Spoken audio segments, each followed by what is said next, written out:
Mira Dessy is the ingredient guru, a holistic nutrition professional, author, and a popular public speaker. She knows that it's not just what you eat, but it's what's in what you eat. She helps consumers and practitioners learn about what to avoid and what to eat. There's a little cut off there. Mira is a member of the National Association of Nutrition Professionals, the Society for Nutrition Education and Behavior, and the American Association of Drugless Practitioners. Additionally, she's on the board of directors for the American Holistic Health Association and is a member of the Professional Advisory Board for the Turner Syndrome Society. She can be found online at theingredientguru.com. I put that link in the notes, and she also had a free gift for you today of 30 days of mindful eating program. So you can find those both below. So welcome, Mira. Hey, thanks, Bridget. So first I want to ask you about Turner syndrome, which I think I have heard of recently, but now I forget. What is it? Sure. So Turner syndrome is a genetic condition that affects only females.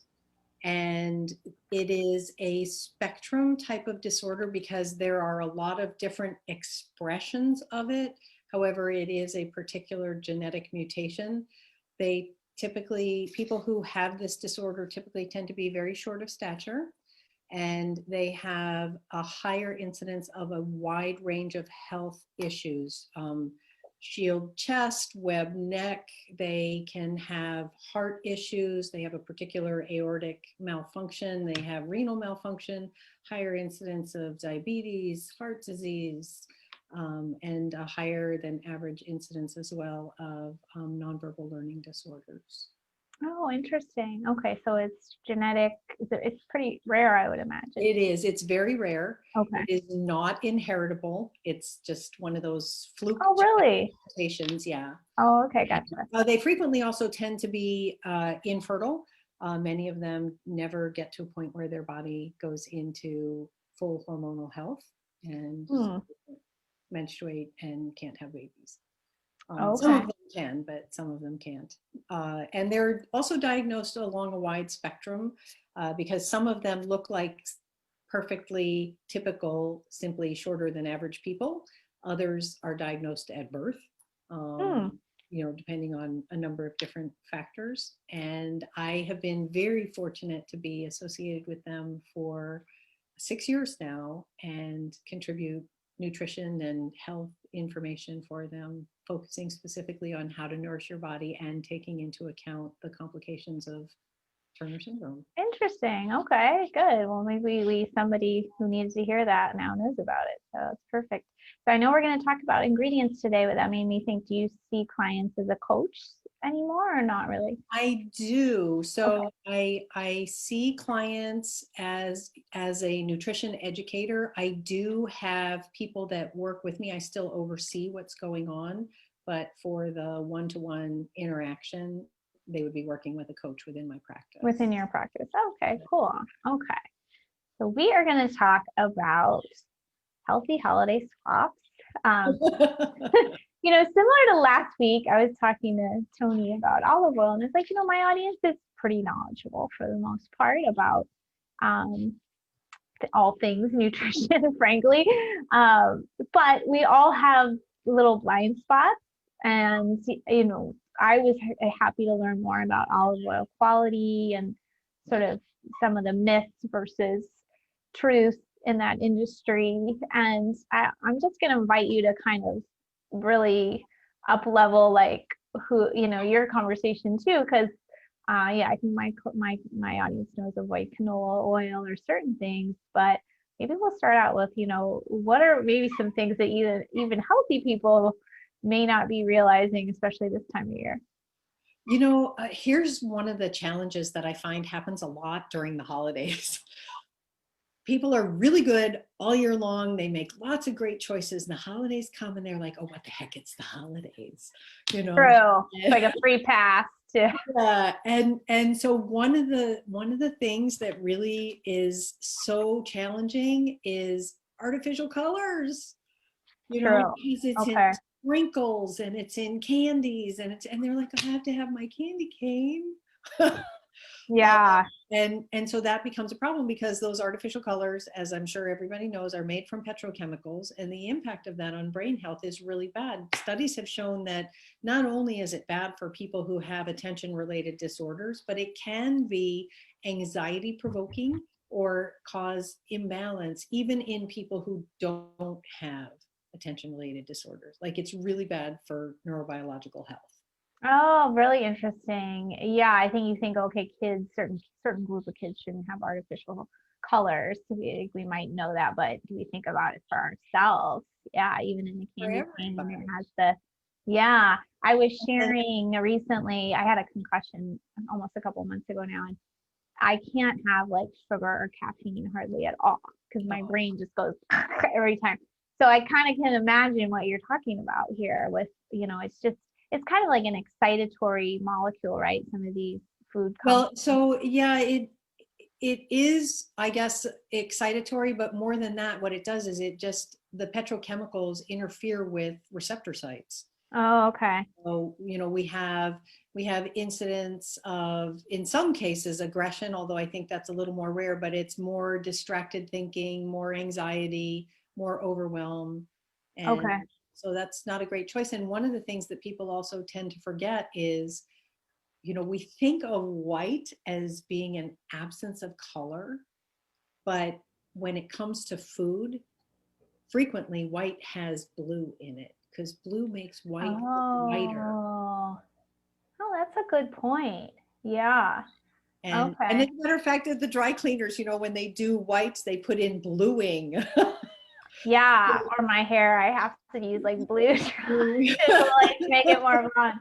Oh, okay. But Interesting. we don't think about that. So I think that's one of the big things Okay. with the holidays that people really, don't necessarily pay attention to, because so many of the traditional treats and sweets are based on artificial color.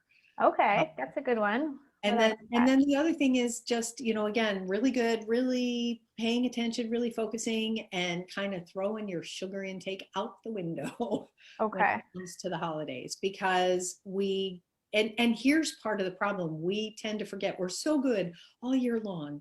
And then the holidays come, we think, well, I'll just have a little bit. Like, this is good. I'll have 2 bites of this. Oh, I'll have an extra cookie. Oh, whatever. And then the next thing we know, we are craving more and more and more sweets because we forget the addictive nature of sugar, So how addictive. powerful that is. Absolutely. And so we want to make sure that we're not only being mindful about it, but at this time of year, all the conversations that I'm having with my clients is, what is your holiday preparedness plan? How, you're going to, either people are going to give you gifts, or they're going to invite you to stop by for a socially distant, like someone in my neighborhood is doing a socially distanced hot cocoa party. And drive by, with your little mug, get a hot cocoa, say hello, and run off, which I think is a really cute idea. But the problem is we're doing more and more and more, and all of a sudden now we're craving more and more, and then maybe not making such good food choices because we're craving that sugar. That's So a great point. Yeah, I'm pretty good with sugar, but if I do get into like a holiday swing or birthday thing, I like whatever, then yeah, then you just start looking for it. You're like, oh, now I want to buy some like candy at the store. I want to like order something at the coffee shop. So yeah, that's a great point. So well, and here's the thing: if you're prepared, if you think about it and you go, oh, I'm going to this drive-by cocoa thing, and I'm just going to ask for a half a cup of cocoa, or I'm not even going to have the cocoa. I just want to go see my friend and say hello, Merry Christmas, or okay. you're getting a ton of food gifts in the mail, and most of them are sweets. What are you going to do with them? Well, some people are working. If you're still working, does your workplace have a drop table where you put the sweets and everybody sort of wanders by and snorts it up for you? Um, and here's the other thing for all of my clients at this time of year, in their notes, like their last note that they received from me before Christmas is, this is your permission slip to throw away sweets and treats that you don't Yeah. eat. Yeah. That's a great suggestion. Yeah, workplaces with like the shared kitchen are kind of the worst because people just dump stuff. I wonder if that's less now, with COVID this year, like less parties, less people bringing in. I was just at the coffee shop I go to and they're so nice. And I'm like, oh, maybe I'll bring them something. I'm like, I guess I shouldn't make it at home because they don't want my homemade germs on their stuff. So I wonder if there's a little less, or do you think it's just different, but there's still I plenty of think, sugar? yeah, I think it's just different, Okay. and again, part of it is learning that it's okay to not eat all of it. So here's a perfect example. Thanksgiving this year, we wound up with 4 pies. um, 2 were gifts, and 2 were we had a family Thanksgiving with one of my daughters and her family and my husband and I. So we had 2 pies and then 2 gifted pies. I gave away remnants of 2 pies and I threw away 1 pie. Yeah. And we're just not used to doing that. We're used to thinking, oh, it's food, like we have to eat it, but it's not worth it if it's going to derail your health journey. Definitely. That's a great tip. Okay. Yeah. And we had an article last Christmas, like if you're go out, eat beforehand or bring something healthy. So if you're like, oh, I'm going to go to this party and end up like eating a pile of cheese and whatever's out there, just eat first. You won't really be hungry. Or Yeah. bring like a dish that you can eat safely. But I like the eating first one for sure, even if you bring a dish, because it's just so tempting to just, like you said, like give yourself permission, especially this year, right? If there's any year to give yourself permission to eat, this is it. Okay, what's number 3? Do you have any more for us to look for? I think one of the other things that we tend to forget about is a lot of the things with numbers in them. The, polysorbate 80, those kinds of things. And the artificial colors fall under the number thing as well. But just, again, a lot of the holiday treats, unfortunately, many years ago, a lot of things that we used to buy were handmade. Now, a lot of them are prepared and they go through that process. It's things with numbers or things with all capital letters, TBHQ, EDTA, BHA, BHT, those are all really horrible as well. So tell us what those things are. I remember I had a client many years ago and she was really fired up about polysorbate 80 or 60. Like I was just like, whoa. But are they preservatives? What are they? So those are primarily preservatives. Okay. And essentially the way I remind people is if it's something, luckily in this country, we have to say what it is with a number. So it's, red number 6 or it's polysorbate 60 or whatever. Overseas, they use these things called E numbers, and it's a series of 3 numbers, and you have to learn which numbers are good and which numbers aren't. So it's much more confusing. So we actually have a much clearer food label in that regard. And then the all capital letters things, that's just shrinking for really long chemical names. So BHA, for example, stands for butylated hydroxyanisole. And it's a preservative, basically. Okay. One of the things that happens, though, and this is where food producers are getting really sneaky, 2020 into 2021 is becoming the year of clean eating. And my personal theory is because so many people are staying home more and cooking more, they're all of a sudden taking the time to read the label and they're going, what is that? How'd they get to put that in there? Because now they're, instead of being on the go and running all the time, they're actually taking the time to learn what's in their food. Yeah. But one of the things that's happening, for example, BHA appears a lot in breakfast cereals. Not that I recommend breakfast cereals, but I know people still eat them. And one of the things that I'm seeing, because I read labels for things I have no intention of buying, I just want to see what they're doing to the food. At the bottom of the ingredient panel is a space, and then is another line that says BHA added to packaging to preserve freshness. And so it seems benign because it's technically not part of the food. It's not in the ingredient panel. It's in the packaging, but here's the problem. If it's in the packaging, it's touching the food. So it is literally like in the plastic bag. Literally embedded in Oh, the plastic bag. It okay. is still touching the food. Yeah, It I think still has it. most everyone doesn't get that things that touch, you think the food is the food and the bag is the bag or the Tupperware. So It's not. yeah. So what is BHA actually made out of? Butylated hydroxyanisole. So It's a is that an chemical. alcohol or just a chemical? Like a It's a chemical. That's a really good question. I'm not a chemist, so I don't know specifically what the chemical structure of that is, but I know that it's a preservative chemical. okay. Yeah, I was like, is it a corn product or what's it even, made out of? But I might look it up on the site here. But I'm glad Yeah. to hear that this is the year of clean eating. I didn't know Well, that. and I think part of the challenge is for a lot of people as they're beginning to get into this journey into clean eating, one of the problems they run into is all of a sudden they start going, oh my gosh, it's too much, it's too overwhelming, because there's so much to know. And what I really want to encourage them to do is to start somewhere, pick one thing, begin with that, master that, move on to the next thing. So one thing at a time. Okay. Yeah, I do similar with toxins, and certainly these things are toxins as well. I'm just looking at it's a possible carcinogen, Yeah. CHA, and it's hard to get a straight answer too, right? Because the FDA says like, okay, in a certain dosage, and then some other site will say, may cause cancer. So then you're like, what do I do? Like you said, you just get frustrated. Well, but that actually leads to a really good point. So the FDA says the term is GRAS, generally recognized as safe. Here's the problem with all those GRAS identified items that are put into our food.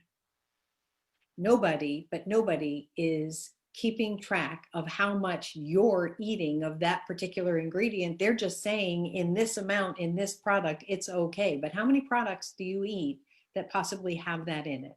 And where do you get to a point where it's not good for you? Yeah, it's the cumulative. Yeah, and no one's really like, doing experiments on Right. any of these. Well, if they are, they're still also saying, well, but it's parts per million. It's okay here, but nobody's saying how many products are you likely to consume throughout the day that may or may not have this. Yeah. So that's a problem. And here's the other challenge that I really have with grass foods. And trans fats are sort of the biggest one that we can point our finger at. The FDA doesn't examine that. The FDA just reviews the application and approves it or not. Yeah, they don't actually do Right. really anything. So the manufacturer is the one who does it. So this is They're a the one little who go and thing say on this is. PHA. I was just more curious about it. And here's the graph you talked about. I guess it's an antioxidant to prevent the fat from From sticking. oxygen. Yes. Yeah. So, but then they're saying cancer and um, like mammals, and yeah, it's interesting. I will. So we can always read more is maybe one lesson. Like we can, if we do see something and we're wondering.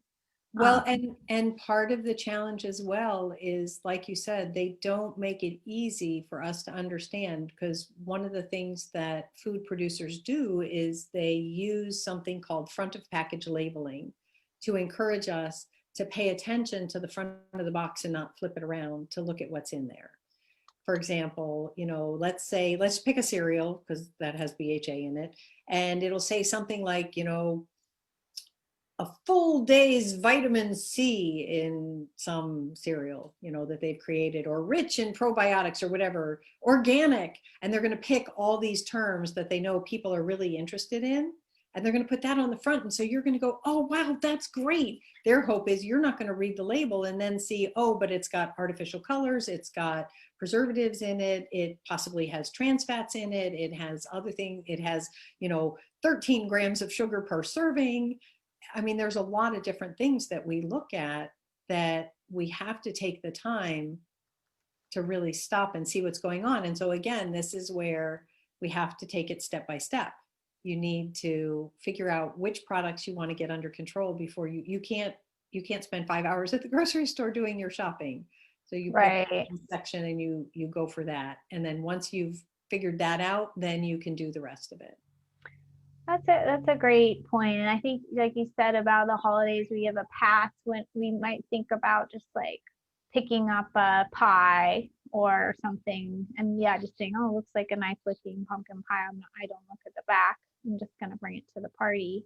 But it's the processed thing that's meant to last longer and be manufactured quickly and look good. So in all that, there's a chance it's got all sorts of stuff in it. And just because it tastes good doesn't, I know that my audience kind of knows this, but yeah, we do still all have our blind spots. So yeah, I mean, I made one year, what's her name? Lindsay Berkson. I made a like Yeah. dairy-free pumpkin pie that she recommended. I thought it was amazing. Sometimes relatives who aren't used to that kind of, they're used to only like the Costco pumpkin pie. They're like, no. But to me, it was amazing. And it was just all like, coconut milk and stuff in it to make it, Creamy. creamy. Yeah. So there are definitely alternatives. And if you're just learning, like you're talking about, you might not want to make a bunch of pies from scratch, but like, do you need like 6 pies like at every holiday? Just like you said, you're throwing away pies. Right. I know. Well, and I think part of it too is people are sometimes afraid to experiment because they don't want to bring something that someone doesn't like. True. That is a When good point. Yeah. when I first started on this journey and I was cutting sugar in recipes and I was substituting, alternative milks, which in some cases come with their own set of issues. Like just because it's a quote unquote healthier swap. Okay, so it's not cow's milk, it's almond milk. Well, almond milk in and of itself is okay, but the commercial almond milk, there may be some issues with that, or coconut milk or whatever. And we can talk about that in just a minute. But I was cutting down all these things and we were supposed to go to a family event and my husband was like, could you make it the way you used to? He's like, I love what you do, but I don't think anybody else is going to eat it. Yeah, they don't have the taste. I usually just don't bother anymore, because I don't have a sweet tooth so much anymore, and it takes like 3 hours to make your special pumpkin pie. So that's an okay option too, that I think as you get used to it all, you're just okay with it.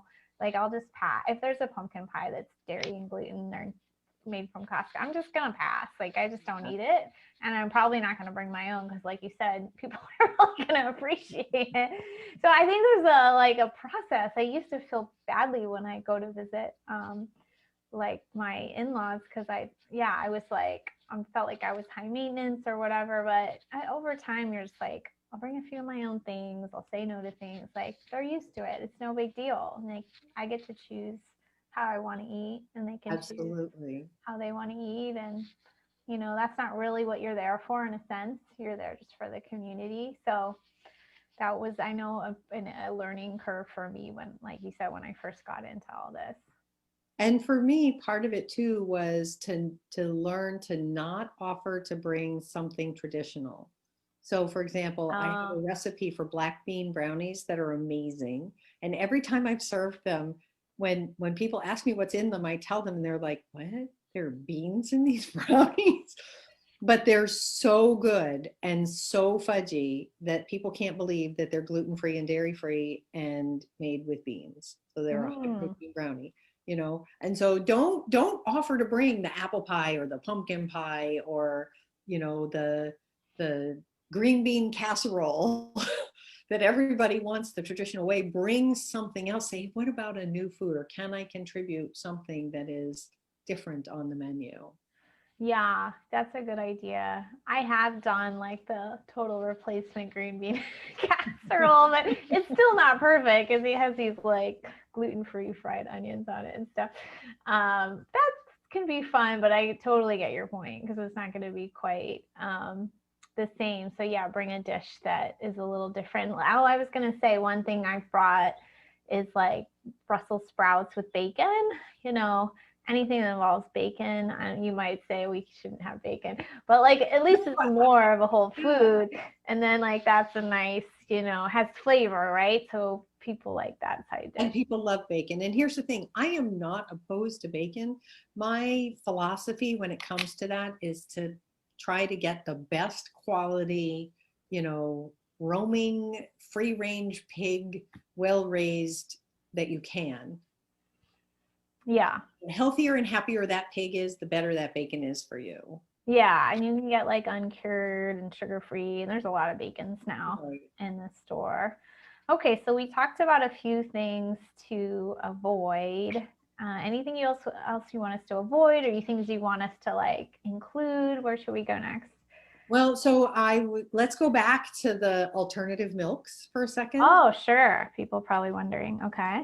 About that. Yeah. So one of the things that happens is a lot of people go, oh, I shouldn't have dairy. Okay, so I'm just going to do almond milk or coconut milk or whatever. Please don't do soy milk. But the challenge with a lot of those alternative milks, especially if you're not making them yourself, is that they have a lot of food gums in them. Mm-hmm. Now, here's the thing, food gums in and of themselves, unless you have an allergy, are not problematic in moderation. But with all of the alternative dairy stuff, that's what they use as an emulsifier, as a thickener. And so all of a sudden you're getting a lot of it because it's in, you know, let's say you have a little bit of coconut milk in your coffee in the morning, and then maybe you have some almond milk yogurt, you know, as a snack, and then you have some alternative cheese or something, and then you have a little bit of coconut milk ice cream for like all of a sudden you're having it a lot of times. Yeah, like 5 times a day. Yeah. Yeah, multiple days in a row. And with gums, part of the way that food gums work is they force your body to draw fluid into the intestinal tract. And so it can get very irritating over a while, and it can cause diarrhea, or if it pulls enough fluid, then you sort of have this alternating diarrhea constipation thing going on. You can have bloating, you can have flatulence, you can have all kinds of uncomfortable things happening. So it's really a good idea if you're someone who is doing alternative dairy to look at what's in it. And this actually brings up a personal bugaboo at this time of year. This year for Thanksgiving, I had to go literally to 4 different stores to find a whipping cream that was just cream. Like a liquid. That did not have, well, they were all liquid, but. Like the kind you whip yourself. Yes. Okay. Yeah. But at my regular grocery store that I normally go to, it had Carrageenan and polysorbate 80 in it, plus a couple of other things. I'm like, when did whipping cream become not cream? Like yeah, it was cream, didn't need it before. Other things. Right. It never needed it before. And I went to several stores and it's like, it's got, you know, Gelatin gum, and it's got, you know, a different kind of gum, locust bean gum or whatever. I'm like, really, folks? I just want cream, whipping cream, heavy cream that I can whip. And it took 4 stores to find it. It was ridiculous. Wow. Really interesting. They didn't know they were dealing with the ingredient guru counter. Good for you, though, for being true to yourself. Well, but here's the thing that I don't understand is when did it, like, what are they doing to the dairy that it won't whip, that they feel they have to put that stuff in it? Maybe they're trying to compete with, you know, kind of more processed creams that have a little different texture in the end product. Do you know what I mean? It's possible. I know one of the things, some yogurts now have pectin in them. And so that indicates to me potentially that they're just not letting it culture long enough, because yogurt will culture and become very thick. You can make your yogurt and it becomes very thick, but if you don't culture it very long, you got to add something, and that way. Oh, wow. So that's what they're doing.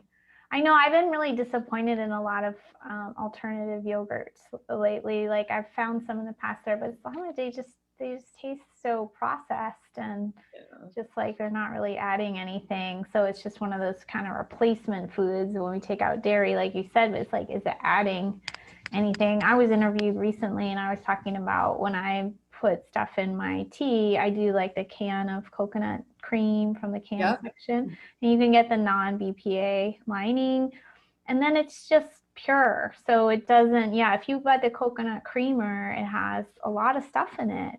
So I like to do that, and I use real local honey. So there's definitely some upgrades. Is it perfect? No, because coconut doesn't come from Arizona. Like, it's not perfect. Let's, so, but it's at least cleaner. Like, that's a great point. So people may be switching away from dairy and filling their day with these alternatives.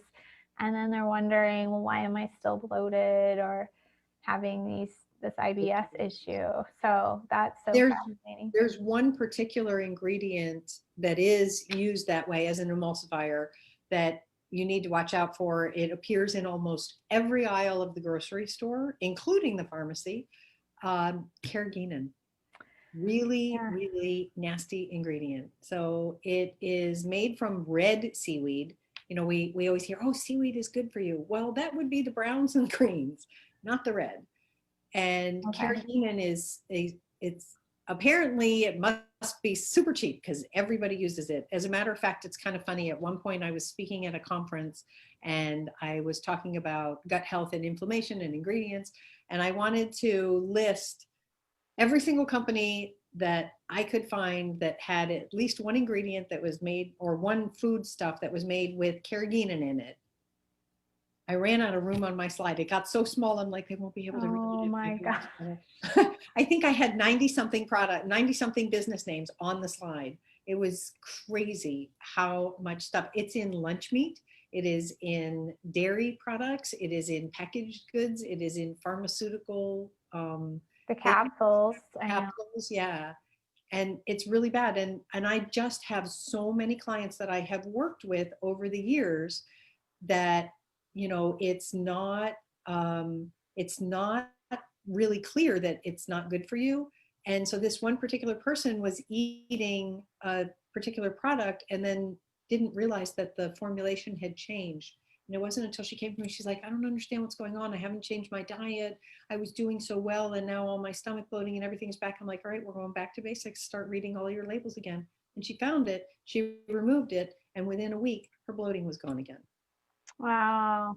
Yeah, so interesting. My ex was super sensitive to it, and you have to look every time there was ice cream or whatever. And even like you said, like dairy ice cream, now they add Carrageenan. Like, why do you need it? We've been making ice cream for a long time.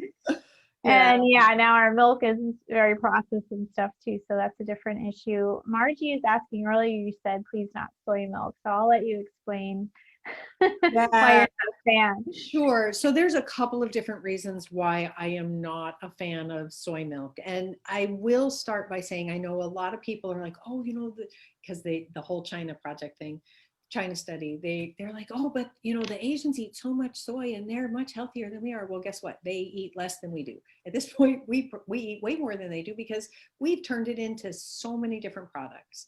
So two of the biggest problems that we have with soy, one is it is phytoestrogenic. It does have an impact on hormonal health. So that makes it not a great choice because we're overstimulating our hormones potentially with our food, which is not what we're meant to do in that way. And the other is that soy tends to be one of the most genetically modified crops on the face of the planet.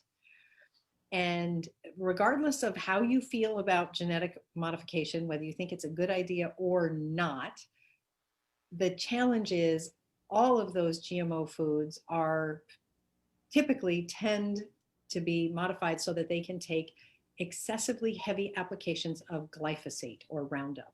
Yeah. And glyphosate is the active ingredient in Roundup. It is known to be damaging to the microbiome. It is also a chelator. So it binds with nutrients in the soil, making them unavailable to the plant. And then the plant doesn't have the nutrients for you. Like it's this whole, round circle thing, if you will, that makes it a really bad choice. And part of the problem is that more and more people are becoming very, very sensitive to glyphosate because it is being used so heavily across the food chain.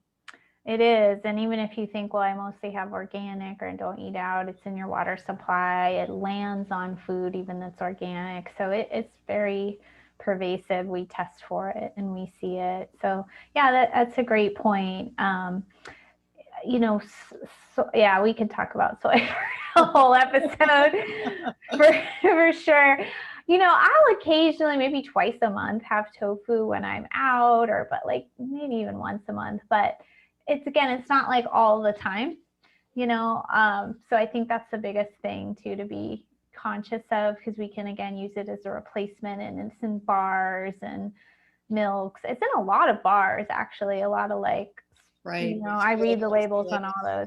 Yeah, I'm super picky with bars because so many of them are filled with stuff, Oh, yeah, So absolutely. a lot of them have soy flour, and I like definitely won't buy soy flour for my son ever. So it's a cheap ingredient. So you see it a lot of places. And again, it's that accumulative effect, because let's face it, you could have soy milk in the morning in your coffee or whatever. You can have soy cheese. You can have so many soy products that by the end of the day, as we were talking about before, you've eaten it 4, 5, 6, 7 times, and you're doing that every day. And now they're using soy to make fake meat. So, you're True. getting a chicks with an X that's actually made from soy. Like, you're just consuming so much of it, and it adds up, and our body is not meant to consume. Like, the first thing is, as a nutrition educator, I'm here to tell you we are meant to have a broad, diverse, nutritionally dense diet. And that means not, as human beings, we tend to like the same 20 foods. We just want to eat what we like. But the challenge is we really want to make sure that we're eating a lot of different things. And when we tend to get caught into these ruts, that becomes problematic. Yeah, that's a great point. So I'm going to ask you a question that I get a lot, just to go off track a bit, but I think people will be happy. Like, which is like, so what do I eat? And I'd love for you to give some examples. Breakfast is one that people ask me about a lot, because they're like, you took away my milk, you took away my cereal, you took away my orange juice. What am I supposed to eat for breakfast? I bet you have some good ideas. Well, my first one, this is actually my favorite. I find it really funny that as a culture, Americans love breakfast for dinner, but nobody thinks about dinner for breakfast. And that's actually one of my absolute favorite things to do. If I had a really good meal the night before, I want to like repeat that. And part of the challenge is we have also gotten very conditioned to, in America, breakfast means either a bagel or it comes in a box. Lunch is a sandwich, and then dinner is whatever dinner is. Like, we have this very, and Right. the There's challenge. no rules. That's a good point. There's no rules that say that. Okay. The challenge is we need to learn to think outside of that. And Okay. really, just food is food. If you like it, eat it. It doesn't matter what time of day it is. Yeah. Yeah. And then I am actually a huge fan of vegetables for breakfast with some kind of protein. One of my absolute favorite things to do, and I have occasionally for my people, people who I work with or people on my Instagram or whatever, I will put up, made this one. It took me 3 minutes and 47 seconds, like, I'm also a fan of fast breakfast. And Right. No, so, nobody wants to be cooking breakfast for an hour unless it's like a unless it's lazy a special Saturday. occasion, Yeah. right? Yeah. And so if you have a lot of leftover veggies and then you just warm those up in a pan, and then throw, my favorite is a bowl, leftover veggies, onion, tomato, and an egg or two on top. So Yeah. that's really wonderful. Yeah. I think that, part of the challenge also is, for a lot of people, when they think about breakfast, they tend to also think a lot of carbohydrates. And so that's why they're sad when you take away their cereal, their bagel, their muffin, their pancakes. And so that's why I love encouraging vegetables, because truthfully, we should be eating 5 to 7 cups of vegetables a day. I Right. find most people get about 3. And Yeah. so breakfast can be a really great way to get a cup to a cup and a half of veggies really easily without trying very hard. Yeah, that's a great point. If you eat eggs, you can mix it. I don't eat eggs. I'm allergic. So I'm always like, breakfast when I eat out, there's a lot of. So our mutual friend, Laura Adler, I stayed with her. Yeah. She made me the best breakfast when I was at her place. I took a picture of it. She had some like grass-fed ground beef. She like stir-fried, like sauteed some spinach, had some like yams or something. I don't know how she prepared those, and it's like some avocado. It was just like perfectly salted and just like, it was perfect. And I don't even really eat, I don't really usually eat breakfast, but I was with her and she eats a big breakfast. Like we're all on kind of different schedules. And that breakfast was so satisfying. I didn't even like think about eating for another 4 hours. So it was a good like lesson to me, about like, oh, and here's like another way to do things. So I don't know if people eat big breakfasts or not. It's just different cycles, right? Like I'm more of like a late cycle person, but it was delicious. So Margie's asking about, I don't know if you can see your question. Yeah, non-GMO soy milk. Yeah. And here's the thing, even if it's non-GMO, chances are it's still sprayed because they use Roundup as a desiccant for harvesting. So it appears in a lot of agricultural crops that way. And then if she didn't like the oat milk, she could try hemp milk. Hemp is a seed, not a nut. So Coconut that shouldn't too? be problematic. Because coconut isn't really a nut. And coconut milk. Coconuts are actually not a nut. A coconut is a botanical creature called a drupe. And somehow, for some reason, because it has the word nut in it, I guess it got folded into people with nut allergies think they're allergic to coconut, and find that that's actually very, very rare. So I would consider trying either hemp or coconut. Okay. Yeah, and Margie, I have a couple more comments on that. So nut allergy, I'd be curious like when she developed it, because a lot of us do develop nut allergies kind of later in life from an inflamed gut and leaky gut. So that's not necessarily a permanent condition, but I don't know how bad the allergic is. I don't want to have her go to the ER or anything, but that could potentially change. Sometimes we get sensitive stuff because we're just overeating it. So there's a lot of reasons. And then we talked about replacement foods. So a lot of times we're like just trying to replace, right? So is she using soy milk like in a cereal? And does she need to be eating cereal as a thing to eat, right? Because there's other foods to eat. So I think all of us who are non-dairy do want some kind of milk because it may, you just need it as an ingredient for this or that.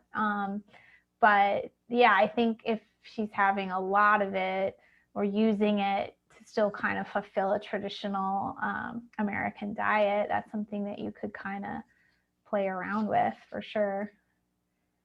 So hope that helps. My mom just posted this that she didn't see Carrageenan in anything. It's in a lot of things, but it's usually in a I would say I see it the most in milks and ice creams, and I see it in a lot of liquid things because technically it's an emulsifier.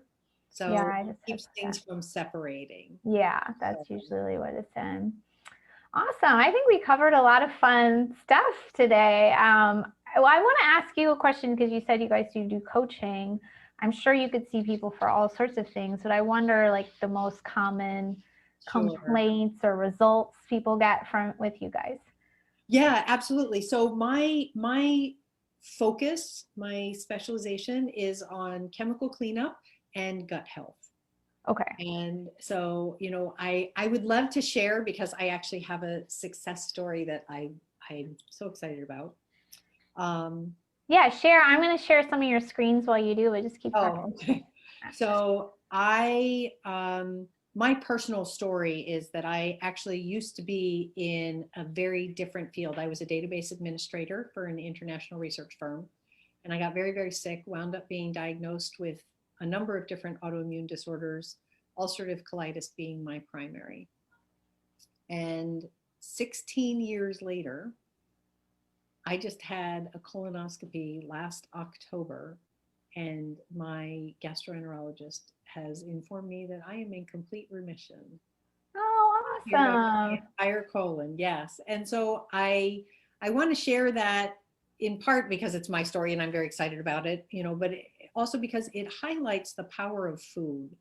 And when I work with people who have gut health issues, my goal is to help them find solutions that work for their lifestyle. This is not something where okay, I'm going to stop eating this for 90 days and then I can go back to, Burger King and Ho-Ho's and crappy food. Right. This is Yeah. about learning to eat in a way that meets the needs of your bio-individual body. What does your body need? And then going from there. Yeah, I don't think any of us get into it to say like, oh, I just want to like have a really be a real pain in the ass at holiday parties from here on out. But we usually get into it because we have symptoms.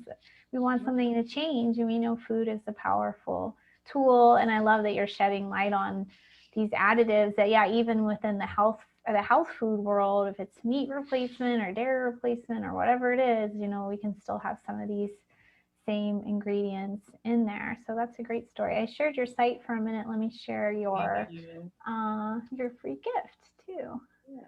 Which is a mindful eating. And so one of the things that I'd love to share for just a second as well. Sure. Yeah, I'll wait till you're done with that. Yeah. So this is my 30-day mindful eating program. And this is something that I have done with clients for a long time. I cannot tell you how many people have gone through this, but it's a lot.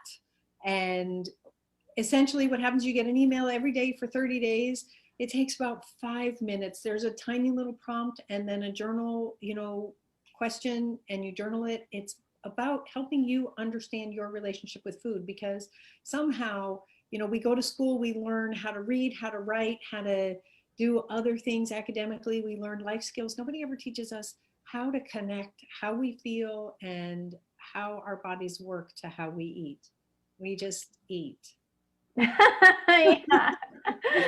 It's so true. I've been returning to mindfulness meditation lately after kind of being off of it, and I just love it so much. And you certainly can apply it towards eating, but just in life too, just to stop and notice what's around you and how you're breathing and how your body feels. It's just like such a gift to have that. So I'm glad to reconnect with that. So guys, there's a button here to add to your cart, and then there's a coupon code. Yeah. It's free. So read the fine print and just follow along, and then you'll get that 5-minute reminder every day, which is great. I think it's true. And we can, I think I've shared on this series, like during the early COVID, I got like way into caffeine. Like I've never been in my whole life, like 3-4 times a day. And then it's like, then I got this head injury and I had to evaluate that relationship. You don't want to have to evaluate for that reason, but we do get in habits. Like you said, we eat the same 20 things or whatever. And man, we can be really, unconsciously resistant to any change in those habits. So if you do this course and you do the mindfulness, or even you start reading labels in one section of the store, or, maybe working on your alternative milk, options that we talked about today. So yeah, just like take that question mark towards what you eat and see what comes up. Yeah, absolutely. And, I think one of the things that's really helpful is, apparently she found it in the Ready Whip extra creamy real whipped cream. real whipped cream. Real whipped cream, yeah. What makes it extra creamy? Part of that is Carrageenan. That's why I think they're adding it to your regular cream, because I used to whip like coconut cream and other creams. They don't look quite the same, right, when you're done, as like a store-bought, because Cool Whip is like so smooth.